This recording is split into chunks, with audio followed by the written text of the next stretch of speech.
एक बार एक छोटी सी बच्ची हाथ में मिट्टी की गुल्लक लेकर के भागती हुई एक दवाइयों की दुकान पर गई। वो काफी देर तक वहां पर खड़ी रही, लेकिन दुकानदार का ध्यान उसकी तरफ नहीं गया क्योंकि और भी बहुत सारे लोग खड़े हुए थे। उसने दुकानदार को कई बार बुलाया, लेकिन वहां पर भीड़ इतनी थी कि दुकानदार का ध्यान उसकी तरफ गया ही नहीं।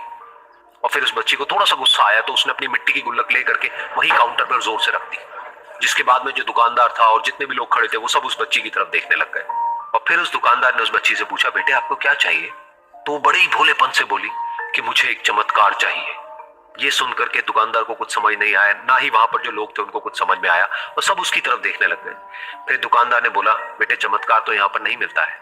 तो बच्ची को लगा कि वो उससे झूठ बोल रहा है, तो बच्ची ने कहा कि मेरी गुल्लक में बहुत पैसे हैं, आप बताओ आपको कितने पैसे चाहिए, लेकिन मैं आज यहाँ से चमत्कार लेकर के ही जाऊंगी। तो वहीं काउंटर पे एक और आदमी खड़ा था, उसने उस बच्ची से पूछा कि बेटे क्यों चाहिए तुमको चमत्कार? तब उस बच्ची ने अपनी कहानी बताई कि अभी कुछ दिन पहले मेरे भाई के सर में बहुत तेज दर्द हुआ, तो मेरे पापा मम्मी उसको हॉस्पिटल ले गए। उसके बाद कई दिन तक मेरा भाई घर नहीं आया। तो मैंने कई बार अपने पापा से पूछा, लेकिन उन्होंने मुझे कुछ नहीं बताया। उन्होंने बार बार यही कहा कि वो आ जाएगा, वो कल आ जाएगा, वो कल आ जाएगा, लेकिन वो आ ही नहीं रहा था। तो मैंने देखा कि मम्मी रो रही है। अब पापा मम्मी को कह रहे थे कि उसकी दवाइयों के लिए और उसके इलाज के लिए जितने पैसे चाहिए उतने मेरे पास में नहीं है, अब उसको कोई चमत्कार ही बचा सकता है। तब मुझे लगा कि अगर मेरे पापा के पास में इतने पैसे नहीं भी हैं तो क्या हुआ, मेरे पास में तो है। तो मैंने जितने भी पैसे जोड़ रखे हैं वो सारे लेकर के मैं इस दवाई की दुकान पर आई। फिर उस आदमी ने उस बच्ची से पूछा, कितने पैसे हैं तुम्हारे पास में? लोग उठाई, जमीन पर फेंकी और तोड़ दी, और पैसे गिनने लग गई। बाकी सब लोग खड़े होकर के उसको देख रहे थे। थोड़ी देर बाद उसने सारे पैसे अपने हाथ में इकट्ठे किए और बोली, मेरे पास में पूरे 19 रुपए हैं। वो जो आदमी वहां पर खड़ा था वो थोड़ा सा मुस्कुराया और बोला कि अरे तुम्हारे पास में तो पूरे पैसे हैं, इतने का ही तो आता है चमत्कार। ये सुनकर के वो बच्ची बहुत खुश हो गई और बोली कि चलो मैं आपको अपने पापा से मिलवाती हूँ।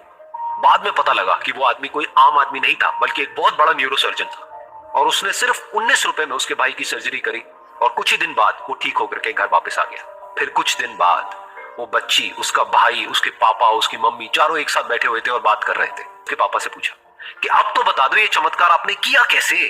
तो उन्होंने अपनी बेटी की तरफ देखा और बोले, ये चमत्कार मैंने नहीं, इसने किया है।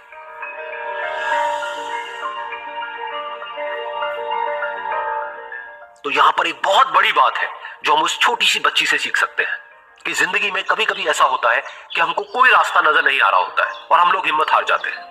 तब हमारे अंदर एक बच्चा होता है जो कोशिश करने से कभी भी पीछे नहीं हटता है। वो हार मानने को तैयार नहीं होता है क्योंकि उसको ना शब्द समझ नहीं आता है।